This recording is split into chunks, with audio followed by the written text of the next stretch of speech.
Міне мынау до конца тазаланып болған сүйегі. Оның ішінде дәні бар. Мынандай дәні болады. Бұл дән бізге қажет емес.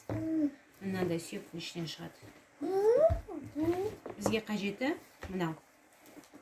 Осы опилканы 3 литр банкіге саламыз. Дайын болған махилкин жаңғағын ұнтағын аламыз да 3 литр банкіге саламыз.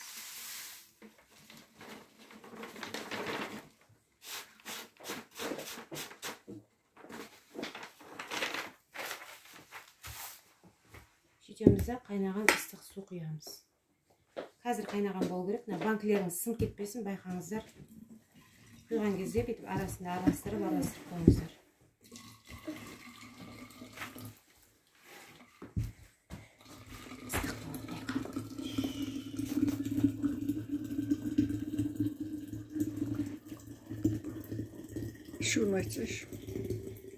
Бұны ішкен кезде тамаққа дейін 30 минут бұрын, тамақтан кейін 30 минуттан кейін ішу керек. Ішкен кезде күніне 1 литрден бір адам тауысып отыру керек. Сосын бетін былай марлымен жауып, 3 литрге дейін толтырасыздар ғой.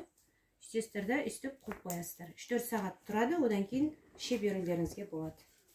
Барлықтарыңызға ем болсын, шипасын берсін.